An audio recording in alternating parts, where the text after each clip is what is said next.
नमस्कार साथियों। Anatomy and physiology की प्रीवियस ईयर एग्जाम में पूछे गए क्वेश्चन की ये 14वीं वीडियो है।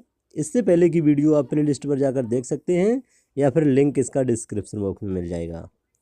फर्स्ट एमसीक्यू है हमारा, the average blood loss in a normal menstrual cycle is. Question में क्या पूछा गया है कि एक एवरेज ब्लड लॉस कितना होता है एक नॉर्मल मेंस्ट्रुअल साइकिल में। Option A 200 to 250 ml, option B 50 to 100 ml, option C 100 to 150 ml, option D 150 to 200 ml। देखिए कि नॉर्मल मेंस्ट्रुअल साइकिल में जो एवरेज ब्लड लॉस होता है वह कितना होता है 50 to 100 ml। तो ऑप्शन बी जो है वह राइट आंसर है। अगर blood loss more than 100 ml अगर लॉस होता है तो उसको कहते हैं मेनोरेजिया,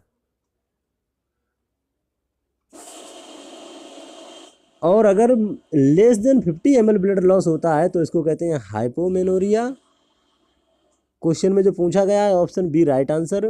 नेक्स्ट क्वेश्चन है, बहुत ही बढ़िया क्वेश्चन है। इसमें ज़्यादातर स्टूडेंट जो होते हैं वे कंफ्यूज हो जाते हैं। क्वेश्चन में क्या पूछा गया है, hypothyroidism in children cause.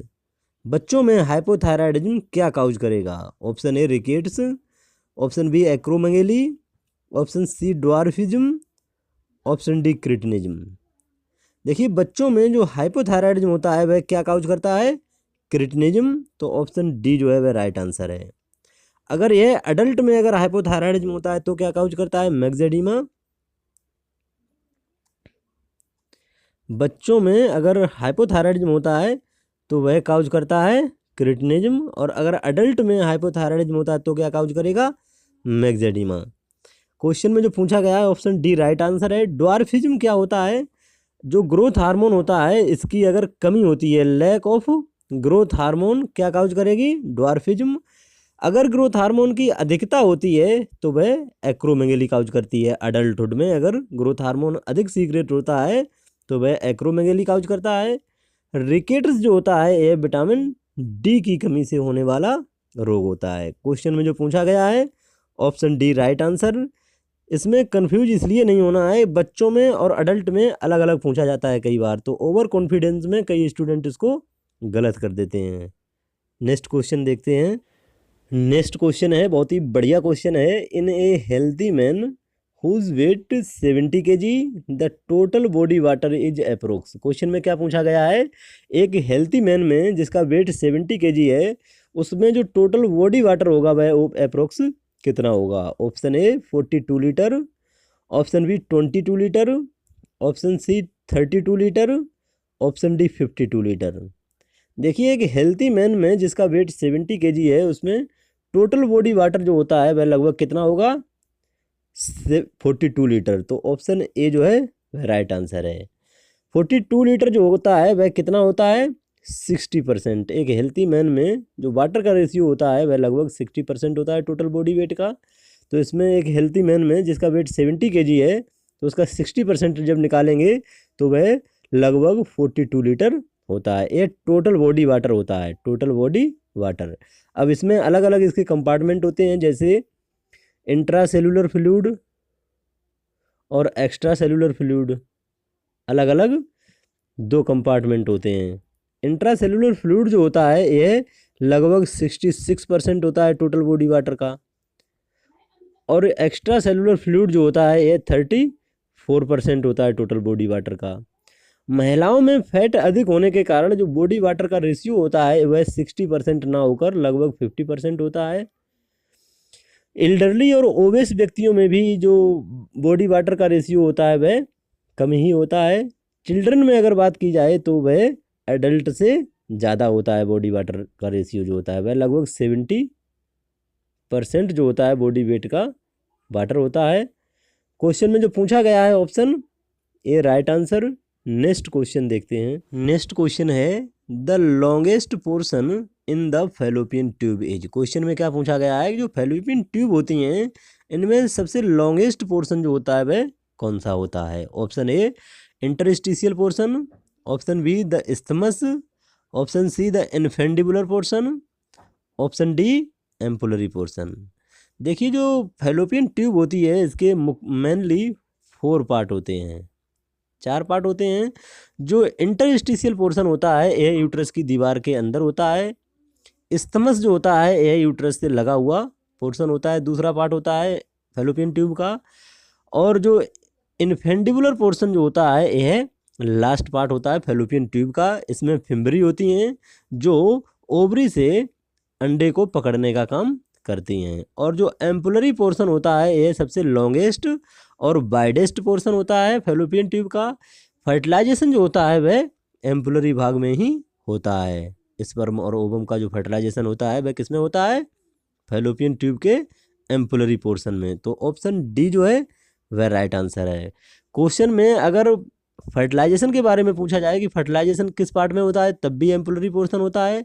Longest और वाइडेस्ट पोर्शन जो होता है फैलोपियन ट्यूब का तो वो भी एम्पुलरी पोर्शन होता है। तो इसलिए ऑप्शन डी जो है इसमें राइट आंसर है। नेक्स्ट क्वेश्चन देखते हैं। नेक्स्ट क्वेश्चन है the hormone that stimulates release of bile into duodenum is. Question में क्या पूछा गया है कि वह कौन सा हार्मोन होता है जो बाइल के ड्यूडेनम में रिलीज होने को स्टिमुलेट करता है। Option A enterogastrone, option B cholecystokinin, option C gastrin, option D secretin.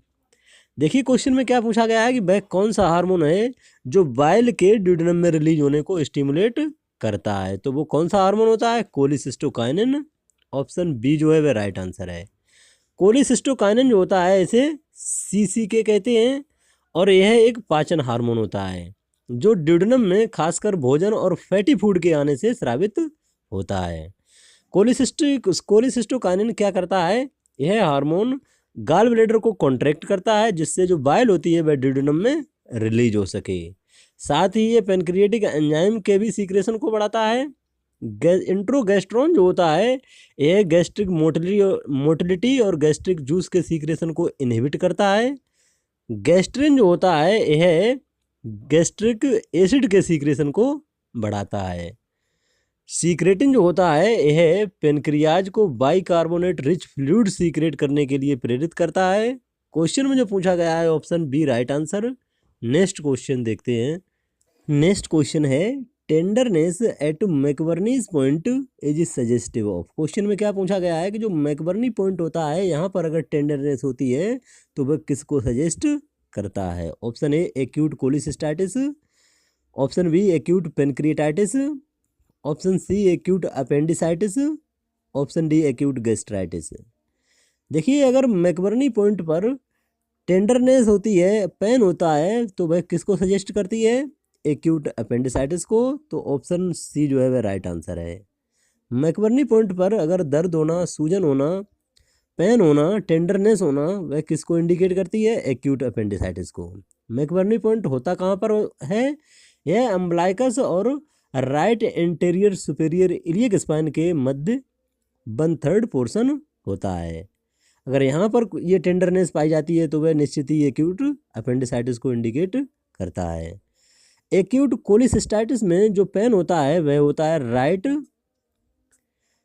Hypochondriac reason में। राइट हाइपोकॉन्ड्रियक रीजन में पेन होता है तो वह एक्यूट कोलिसिस्टाइटिस को इंडिकेट करता है। एक्यूट पेनक्रिएटाइटिस और एक्यूट गैस्ट्राइटिस में जो पेन होता है वह होता है एपिगैस्ट्रिक रीजन में। एब्डोमेन का जो एपिगैस्ट्रिक रीजन होता है इसमें पेन अगर होता है तो इन दोनों को इंडिकेट करता है। मैकबर्नी पॉइंट पर अगर टेंडरनेस होती है तो वह एक्यूट अपेंडिसाइटिस को ही इंडिकेट करेगा। क्वेश्चन में जो पूछा गया है option C right answer. Next question देखते हैं। नेक्स्ट क्वेश्चन है T cell mature in. Question में क्या पूछा गया है? जो टी सेल होती हैं वह कहाँ पर मैच्योर होती हैं। Option A thymus, option B liver, option C spleen, option D kidney. देखिए जो टी सेल्स होती है वह कहाँ मैच्योर होती हैं? थाइमस में। तो ऑप्शन ए जो है वह राइट आंसर है। थाइमस ग्लैंड में एक थाइमोसिन हार्मोन होता है, वह टी सेल्स को मैच्योर करने के लिए रिस्पॉन्सिबल होता है। टी सेल्स जो होती हैं ये क्या होती हैं? एक टी लिम्फोसाइट होती हैं और ये प्रोड्यूस होती हैं रेड बोन मेरो की स्टेम सेल से। वहाँ से ये माइग्रेट होती हैं थाइमस ग्लैंड के लिए, जहाँ पर जो हार्मोन थाइमोसिन होता है वह इनके मैच्योरेशन के लिए जिम्मेदार होता है। टी सेल्स जो होती हैं ये सेल मीडिएटेड इम्यूनिटी प्रोवाइड करती हैं। लीवर जो होता है यह जो टी सेल्स होती हैं उनको प्रोड्यूस करता है कब? फीटल स्टेज में। लेकिन यह एडल्ट में इनका कोई रोल नहीं होता है। स्प्लीन जो होती है यह मैच्योर, इसमें जो टी सेल्स होती हैं वह जो पैथोजन होते हैं उनसे लड़ने का काम करती हैं। किडनी जो होती हैं इनका टी सेल्स से यानी इम्यूनोलॉजी से इसका कोई डायरेक्टली लेना देना नहीं है। क्वेश्चन में जो पूछा गया है option A right answer. Next question है O positive blood group not available in the blood bank, which blood group may be given to patient. Question में क्या पूछा गया है कि ओ पॉजिटिव ब्लड ग्रुप नहीं है अगर ब्लड बैंक में, तो पेशेंट को नीचे दिए गए में से कौन सा ब्लड हम दे सकते हैं। Option A O negative, option B A B positive, option C A positive, option D B positive.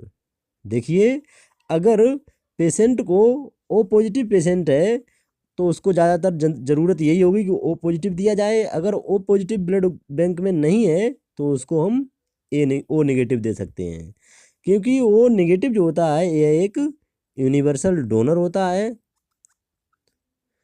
और ए बी पॉजिटिव जो होता है यह यूनिवर्सल रिसिपिएंट होता है। ए पॉजिटिव जो होता है यह ए पॉजिटिव वाले को ही दे सकते हैं और बी पॉजिटिव जो होता है यह बी पॉजिटिव वाले को ही दे सकते हैं। क्वेश्चन में ज़्यादातर यूनिवर्सल डोनर और यूनिवर्सल रिसिपिएंट पर पूछा जाता है, तो इस चीज़ को विशेष ध्यान रखने की ज़रूरत है। क्वेश्चन में जो पूछा गया है ऑप्शन ए जो है वह राइट आंसर है।